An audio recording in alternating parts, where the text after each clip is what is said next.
In order to truly understand why America is the way it is right now, you have to go back in time. You have to look a little deeper. This situation is far more complicated than they make it out to seem.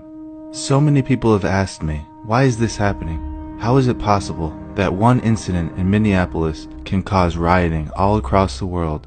We're seeing riots in France, we're seeing riots in England, we're seeing riots all across Europe, and of course, all throughout the United States. So what is the reason for this? Well, before we get into this interview from 1984, I'm going to leave you with some words from Malcolm X.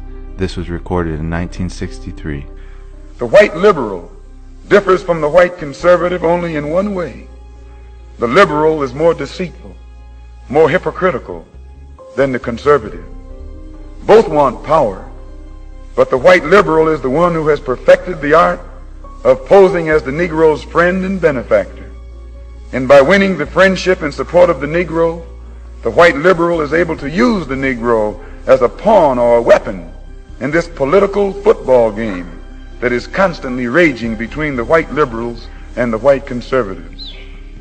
The American Negro is nothing but a political football, and the white liberals control this ball through tricks or tokenism, false promises of integration and civil rights.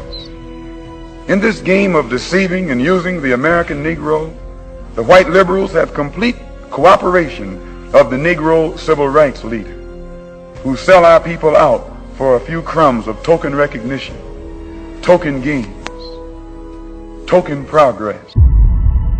Now that you heard what Malcolm X has to say about this situation, let's take a look at this 1984 interview with Yuri Bezmenov. He was a defector from the KGB, and he has some insights as to what's going on today. Check this out. Yuri Alexandrovich Bezmenov. Mr. Bezmenov was born in 1939 in a suburb of Moscow. He was the son of a high-ranking Soviet Army officer. He was educated in the elite schools inside the Soviet Union and became an expert in Indian culture and Indian languages. He had an outstanding career with Novosti, which was and still is, I should say, the press arm or the press agency of the Soviet Union. It turns out that this is also a front for the KGB. He escaped to the West in 1970 after becoming totally disgusted with the Soviet system, and he did this at great risk to his life. He certainly is one of the world's outstanding experts on the subject of Soviet propaganda and disinformation and active measures. Well, you spoke several times before about ideological subversion. That is a phrase that I'm afraid some Americans don't fully understand. When the Soviets use the phrase ideological subversion, what do they mean by it? Ideological subversion is the slow process which we call either ideological subversion or active measures, активные мероприятия in the language of the KGB, or psychological warfare. What it basically means is to change the perception of reality of every American to such an extent that despite of the abundance of information, no one is able to come to sensible conclusions in the interests of defending themselves, their families, their community, and their country. It's a great brainwashing process which goes very slow, and it's divided in four basic stages. The first one being demoralization. It takes from 15 to 20 years to demoralize a nation. Why that many years? Because this is the minimum number of years which requires to educate one generation of students in the country of your enemy, exposed to the ideology of the enemy. In other words, Marxism-Leninism ideology is being pumped into the soft heads of at least 3 generations of American students without being challenged or counterbalanced by the basic values of Americanism, American patriotism. The demoralization process in the United States is basically completed already. For the last 25 years, actually it's overfulfilled, because demoralization now reaches such areas where previously not even Comrade Andropov and all his experts would even dream of such a tremendous success. Most of it is done by Americans to Americans, thanks to lack of moral standards. As I mentioned before, exposure to true information does not matter anymore. A person who was demoralized is unable to assess true information. The facts tell nothing to him. Even if I shower him with information, with authentic proof, with documents, with pictures, even if I take him by force to the Soviet Union and show him concentration camp, he will refuse to believe it until he is going to receive a kick in his fat bottom. When a military boot crashes his balls, then he will understand, but not before that. That's the tragic of the situation of demoralization.